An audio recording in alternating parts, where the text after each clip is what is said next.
A Saga de Canudos, Resistência e Conflito no Sertão. Olá, meu nome é Regi, sejam todos bem-vindos ao canal Recruge. Bem-vindos a uma jornada pela história do Brasil, um país de contrastes, onde a esperança e a desigualdade se entrelaçam. Hoje, vamos explorar a intrigante história da Guerra de Canudos. No final do século XIX, no coração do sertão nordestino, surgiu uma comunidade única, Canudos, liderada por um místico conhecido como Antônio Conselheiro. Antônio Conselheiro era um homem que pregava contra a corrupção e a injustiça, oferecendo refúgio aos mais pobres e desfavorecidos.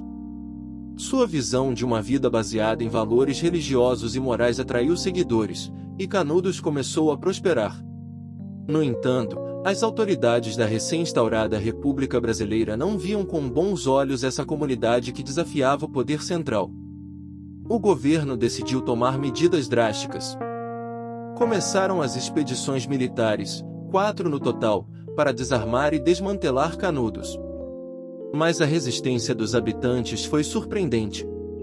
Batalhas ferrenhas foram travadas, e Canudos continuou a se defender. Durante o cerco, a população local sofreu com a fome, a falta de água e as péssimas condições de vida. A situação humanitária tornou-se desesperadora, resultando em um grande número de mortes por doenças e inanição. Finalmente, em outubro de 1897, a 4ª expedição militar conseguiu tomar Canudos. A comunidade foi destruída, e muitos de seus habitantes perderam a vida.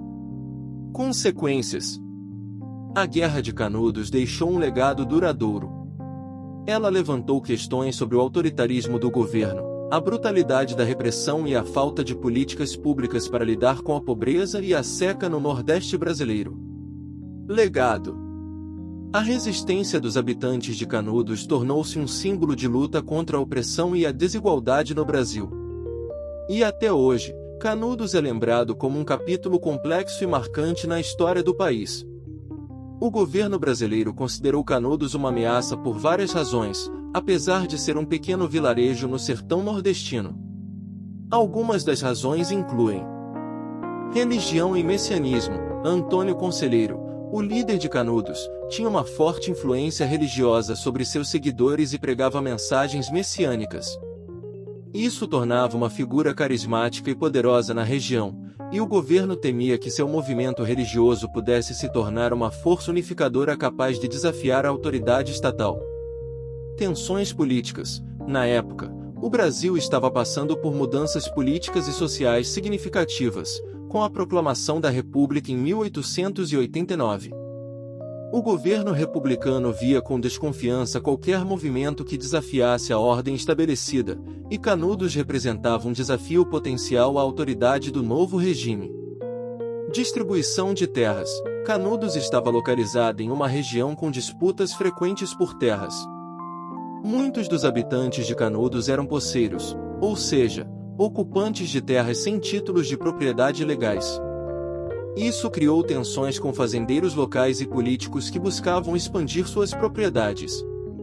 Isolamento geográfico. A localização remota de Canudos no sertão dificultava o controle e a comunicação com a área, o que tornava o governo mais temeroso quanto às atividades que ocorriam lá.